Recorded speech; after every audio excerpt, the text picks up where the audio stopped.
Hello everyone, this is VG Time back again with another deck profile, this time for the Hercule leader.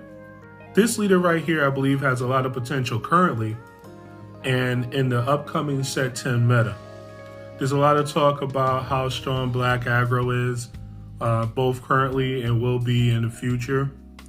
And I believe that the perfect leader that is going to be able to counter that is this leader right here. Historically, this leader has always been great against wide aggro decks that made multiple attacks, simply due to his skills. So let's get into it. He has an activate battle that says that if there's a card in your combo area, you get to draw a card. And then you negate that skill for the rest of that battle. So it's not for the rest of the turn like the Broly Surge leader, it's for the rest of that battle. So every time he's in combat, you get to activate that skill once. This makes it so that those wide aggro decks or the multi-attack aggro decks don't have the ability to deplete your resources as easily. Hercule gets to actually plus almost every single attack early on in the game. Now, when he awakens, he draws 3 cards, which is completely ludicrous. And on the backside, when he attacks, he draws a card, and then he has the same activate battle as he did on the front side. So we did get some updates for this deck over the months, actually. We're starting off with this deck just being blue-red. Simple as that. We're playing 4 copies of Bean. Bean is everything in this deck. The reason why the deck was so good was because it was very efficient mana-wise as far as its combos. So Bean helps to maintain that energy efficiency. We also had Zeno button at that time. We don't have that now. But we have another card that is very good, and that is 4 copies of this Beerus super combo, which allows you to untap a blue-red multicolor energy on your opponent's turn, which is when you're going to really care about it.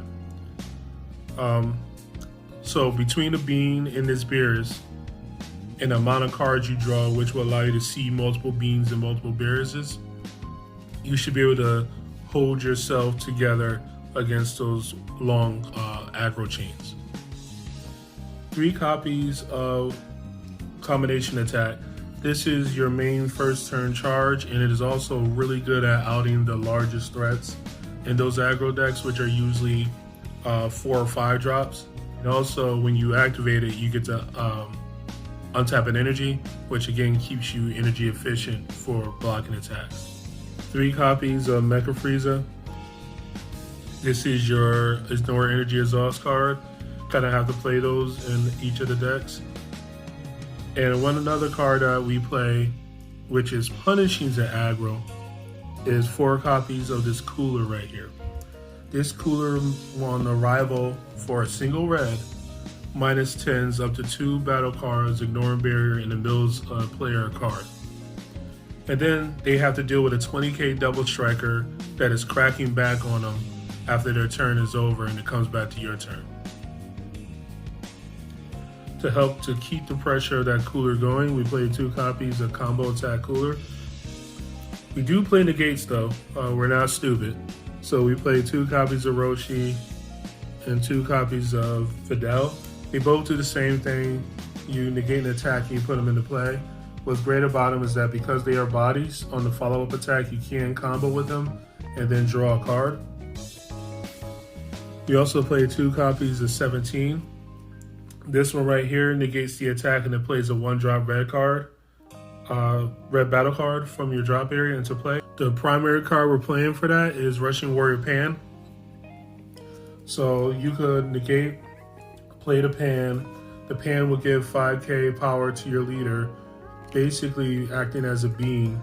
And then when they follow up an attack with that, you could combo the Pan to draw a card from her own skill and then draw a card off of Hercule, which then makes the attack that they made feel kind of bad.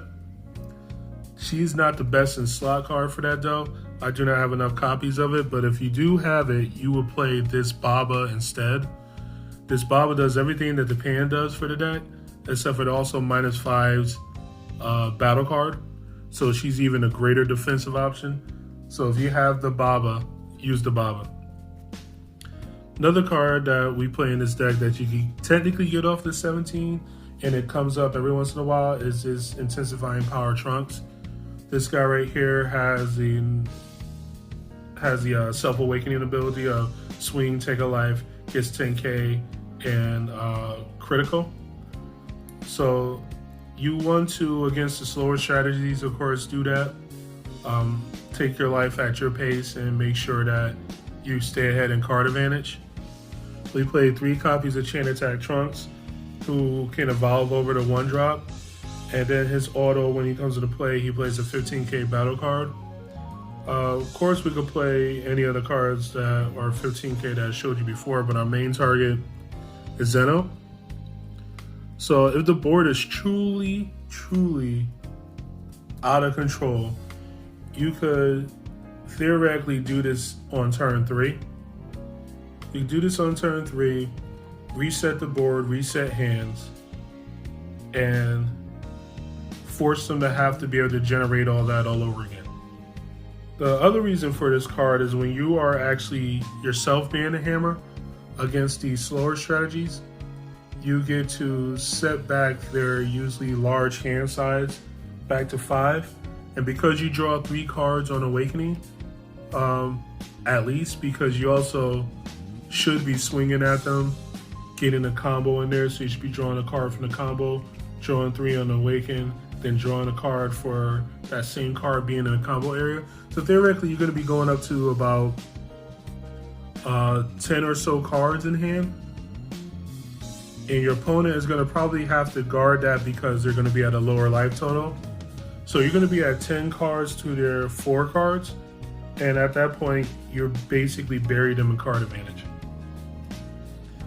Win condition against most traditional decks is this mirror right here. This mirror, when you overwhelm it, gets plus 5k for every card in your warp.